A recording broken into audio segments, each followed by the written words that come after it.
ce temps-là, comme Jésus avait expulsé un démon, certains dirent, c'est par Belzéboul, le chef des démons, qu'il expulse les démons. D'autres, pour le mettre à l'épreuve, cherchaient à obtenir de lui un signe venant du ciel. Jésus, connaissant leurs pensées, leur dit, tout royaume divisé contre lui-même devient désert. Ces maisons s'écroulent les unes sur les autres. Si Satan, lui aussi, est divisé contre lui-même, comment son royaume tiendra-t-il? Vous dites en effet que c'est par Belzéboul que j'expulse les démons. Mais si par Belzéboul que moi je les expulse, vos disciples, par qui les expulsent-ils? Dès lors, ils seront eux-mêmes vos juges.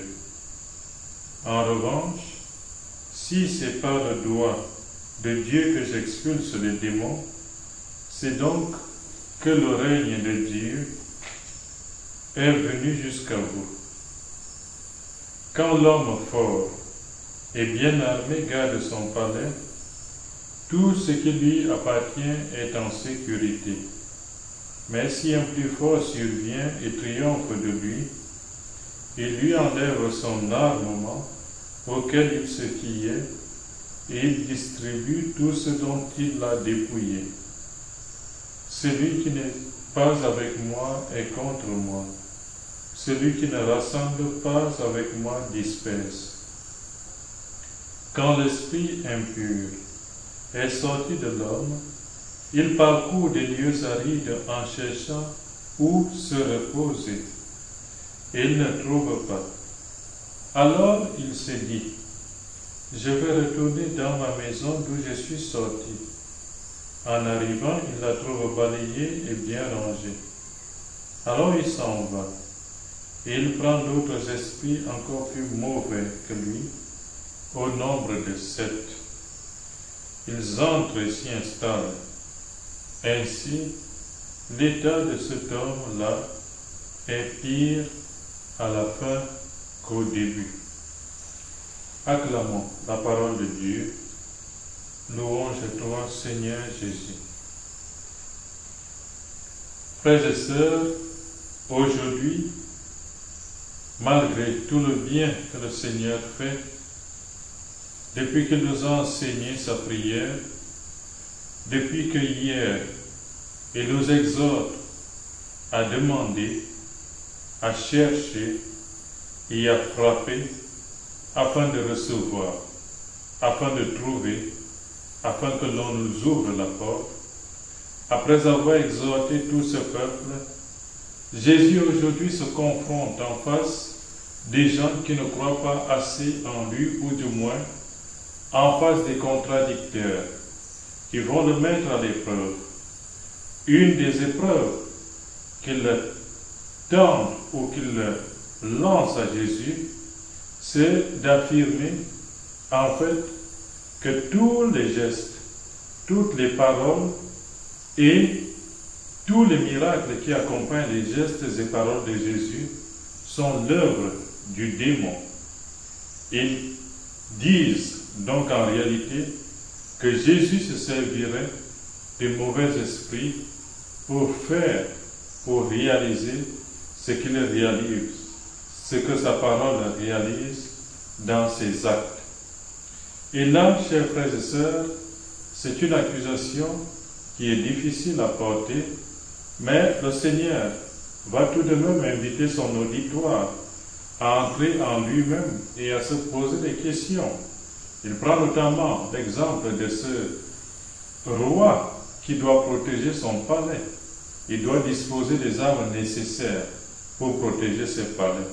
Ne serait-ce qu'avec cet exemple, le Seigneur veut leur montrer que comment se fait-il qu'un, si c'est un mauvais esprit qui combat les mauvais esprits que Jésus chasse, si c'est un mauvais esprit qui doit chasser les autres, alors c'est que Satan est vraiment en danger.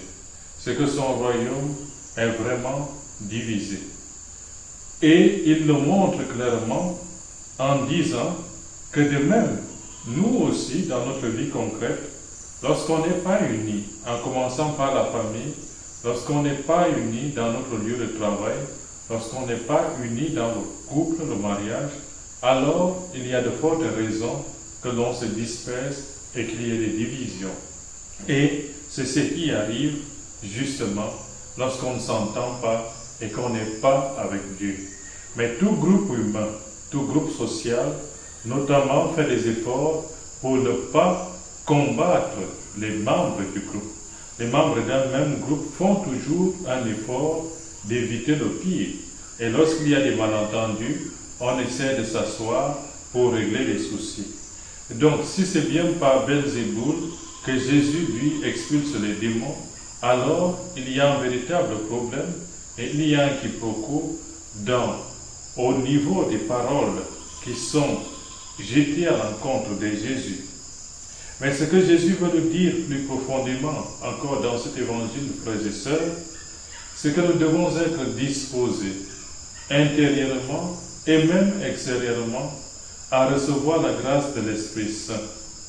À la fin de l'évangile sur le Notre Père, le Seigneur nous demande de faire, ou du moins de demander au Seigneur notre Dieu la grâce de l'Esprit Saint, car cette grâce est nécessaire, elle est fondamentale pour nos vies, pour notre vie chrétienne, pour notre vie de croyant et même pour notre vie humaine, parce que la grâce de Dieu ne supprime pas notre nature, mais cette grâce vient surélever notre nature pour la mettre, je dirais, au niveau de Dieu.